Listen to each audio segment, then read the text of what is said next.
Hello everyone and welcome to my channel Learn with GRV.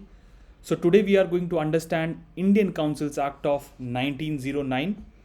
In the previous videos we have understood the Indian Councils Act of 1861, Indian Councils Act of 1892, and today we'll study Indian Councils Act of 1901. We are doing this as part of studying the book Indian Polity. So let's get started. I will leave the link of the previous videos in the description. So now when we talk about the Indian Councils Act of 1909, there is one thing that you have to keep in mind. And that is, this act is also known as the Morley-Minto reforms. Reason being that it was brought by Lord Morley, who was then the Secretary of State for India, and Lord Minto, who was then the Viceroy of India. And we know that Secretary of State was a position that was created by the Government of India Act of 1858. And when the Secretary of State, when the office of Secretary of State for India was created, the office was given complete authority and control over Indian administration. Okay. And when we talk about the Viceroy of India, we know first we had the Governor General of Bengal, that is Lord Warren Hastings. Then we had the Governor General of India, that is Lord William Bentinck, and then we had the first we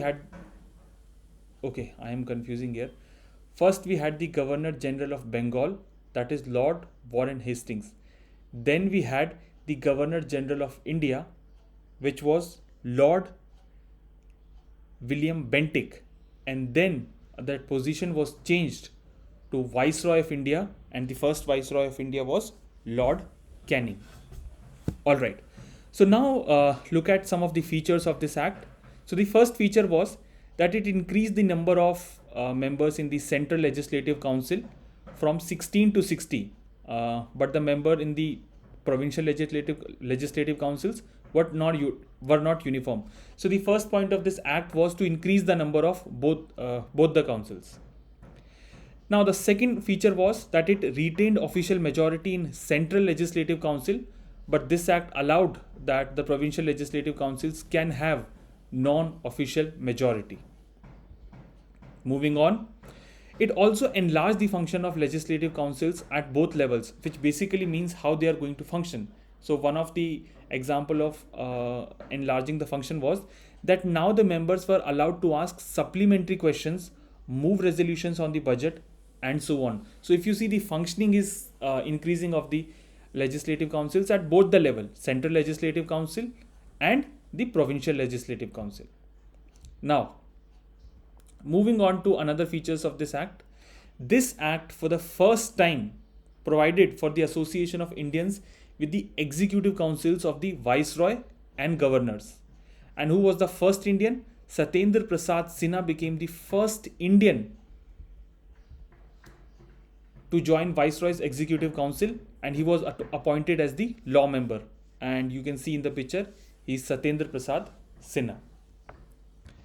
Moving on, this act also introduced a system of communal representation for Muslims by accepting the concept of separate electorate. Now, what does the concept of a separate electorate means? This means that the Muslim members were to be elected only by Muslim voters. Now, as you can see, this is something which is creating a divide among the people, and that is why this act also legalized communalism. And Lord Minto, who was Lord Minto at that time? He was the Viceroy of India. He came to be known as the father of communal electorate. So these are important points that you have to keep in mind, that the Act of Indian Councils Act of 1909, which was brought by Lord Morley and Minto, actually introduced the concept of communal representation, and that is why Lord Minto is known as the father of communal electorate.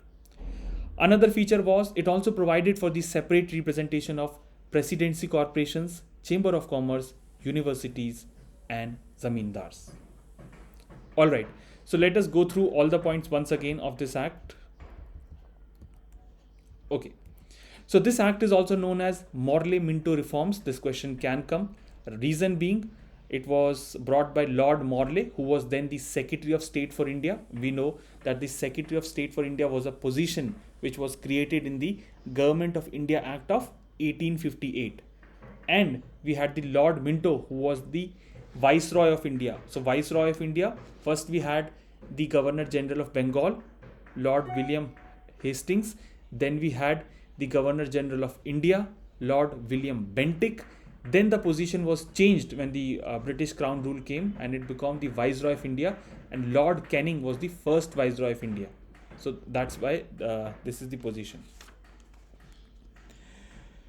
Okay, and which act actually brought the concept of Governor General of India? It was Charter Act of 1833. And which act brought the concept of Viceroy of India? It was the Government of India Act of 1858. So Government of India Act both the concepts, Secretary of State and the Viceroy of India. So it increased the number of members in the Central Legislative Council from 16 to 60. The members in the Provincial Legislative Council was not uniform. It retained official majority in the Central Legislative Council but allowed the Provincial Legislative Councils to have non-official majority. It enlarged the function of legislative councils at both the level, that is central and provincial level.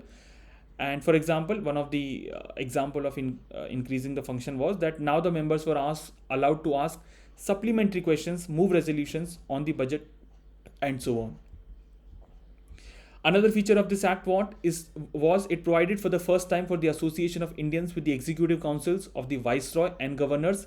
Satyendra Prasad Sinha became the first Indian to join Viceroy's executive council. He was appointed as the law member. And here you can see in the picture Satyendra Prasad Sinha. This act, a very important point, introduced the system of communal representation of Muslims by accepting the concept of separate electorate. This meant that Muslim members were to be elected only by Muslim voters. Thus, the act legalized communalism, and Lord Minto came to be known as the father of communal electorate. So that's it from this video. We'll meet in the next video. Till that time, if you like my work, you can like the video, subscribe to the channel, and leave a comment so that I can improve the quality of the content. Thank you for watching. This is Gaurav Singh signing off.